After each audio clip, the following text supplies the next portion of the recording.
Sekali lagi shalom. Puji nama Tuhan.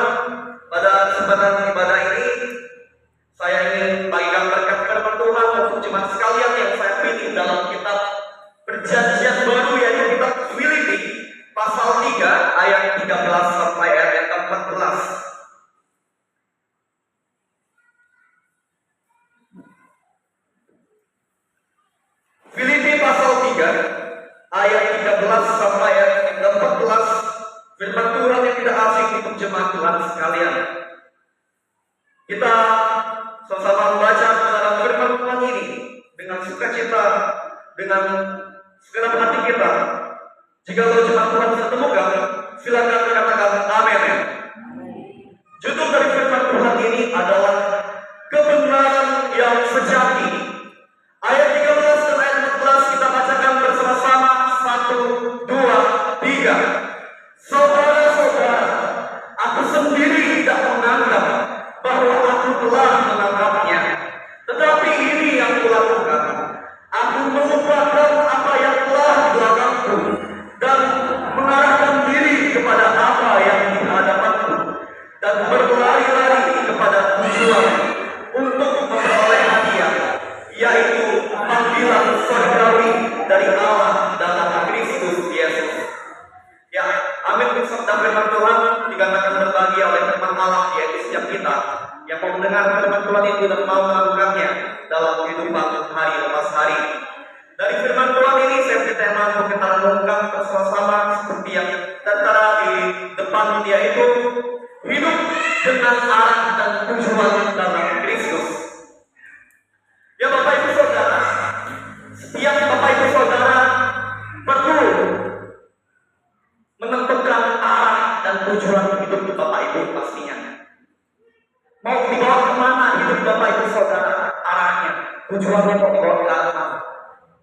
Pastikan bahwa arah dan tujuan hidup Bapak Ibu Saudara tidak keliru, tidak salah. Pastikan tidak keliru dan tidak salah. Oleh karena itu Bapak Ibu Saudara, setiap keputusan yang kita tentukan itu sangat berdampak untuk kehidupan kita di masa depan. Kita memilih untuk menentukan yang pada hari ini, walaupun itu hari ini, tapi dampaknya itu sangat besar di masa depan Bapak Ibu Saudara. Jadi jangan sampai salah menentukan arah dan tujuan hidup Bapak Ibu Saudara.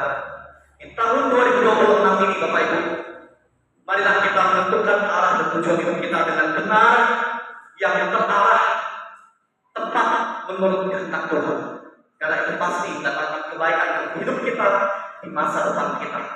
Bapak Ibu Saudara, kehidupan kita harus tidak lepas dari yang namanya masa lalu. Masa lalu setiap orang berbeda-beda.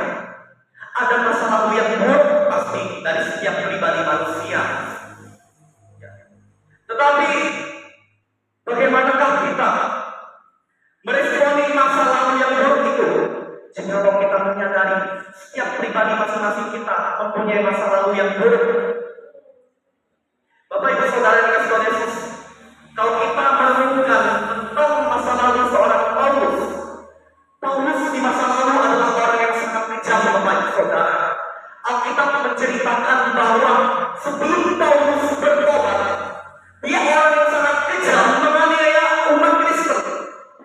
Karena dia adalah seorang Farisi yang sangat pintar dan cerdas tentang hukum Taurat. Dia menganggap bahwa orang yang paling suci dan paling benar itu adalah orang Yahudi yang melakukan hukum Taurat. Itu menurut keyakinan Paulus belum bertobat. Waktu itu namanya masih Saulus, Bapak Ibu, dalam sejarah kehidupan dia. Tetapi karena mengalami perjumpaan dengan Tuhan, sebelum dia menuju ke Damsyik, Tuhan mengubahkan dia, menginsafkan dia sehingga dia bertobat, dan pada akhirnya dia mau hidupnya dibaharui oleh Tuhan Yesus dan mau menjadi pribadi yang lebih baik sesuai dengan kehendak Tuhan Yesus, Bapak Ibu. Jadi Bapak Ibu Saudara, standar yang harus kita capai, yang harus menjadi arah dan tujuan hidup kita adalah kehendak Tuhan Yesus yang harus kita lakukan sama yang dilakukan oleh Paulus.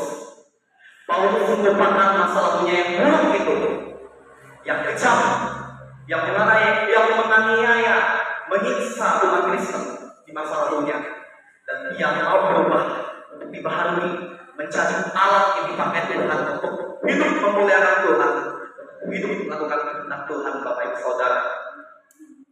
Dan dia mengarahkan hidupnya kepada tujuan yang benar, yang memuliakan Tuhan, yaitu panggilan surgawi, mewujudkan kehendak Tuhan, menggenapi misi Allah untuk memenangkan orang-orang yang belum percaya.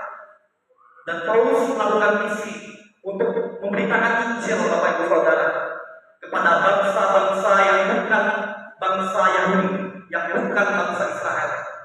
Dan banyak peririsan jemaat yang dilakukan oleh Paulus, yang memenangkan banyak jiwa untuk kemuliaan bagi Tuhan. Dan itulah bukti Paulus menyerahkan hidupnya untuk dipakai Tuhan menjadi saksi yang memberitakan kebenaran Allah. Dan ini menjadi teladan untuk Bapak Ibu Saudara dan saya. Marilah kita mengarahkan hidup kita, mengarahkan tujuan hidup kita untuk mau terlibat dalam misi Allah, yaitu memberitakan firman kebenaran Allah yang mendatangkan keselamatan, yang mendatangkan kehidupan yang kekal di surga, untuk membawa jiwa-jiwa mengenal pribadi Tuhan Yesus, Bapak Ibu, sama seperti yang dikerjakan oleh Paulus. Bapak Ibu Saudara yang kasih Tuhan Yesus, lewat firman Tuhan ini, kesimpulan yang saya kembalikan kepada Bapak Ibu Saudara, silakan Rosa tampilkan. Janganlah terikat dengan masa lalu yang buruk, Bapak Ibu. Jikalau kita menyadari bahwa kita punya masa lalu yang buruk, mari kita move on, melupakan masa lalu yang buruk, karena kita mau mengarahkan hati dan pikiran kita ke depan, tetapi melangkah maju menuju panggilan Tuhan, yaitu hidup melakukan kehendak Tuhan untuk menyenangkan hati Tuhan, sama seperti yang Paulus telah lakukan ketika hidupnya telah diubahkan oleh Tuhan. Inilah firman Tuhan yang dapat saya bagikan kepada Bapak Ibu Saudara sekalian. Tuhan Yesus memberkati. Kita bersyukur untuk firman Tuhan ini. Kita berdoa. Lewat kebenaran firman-Mu ini ya Tuhan, kami dinasehati dan diteguhkan supaya kami tidak terikat dengan masa lalu yang buruk yang pernah kami lakukan, yang tidak berkenan di hadapan Tuhan.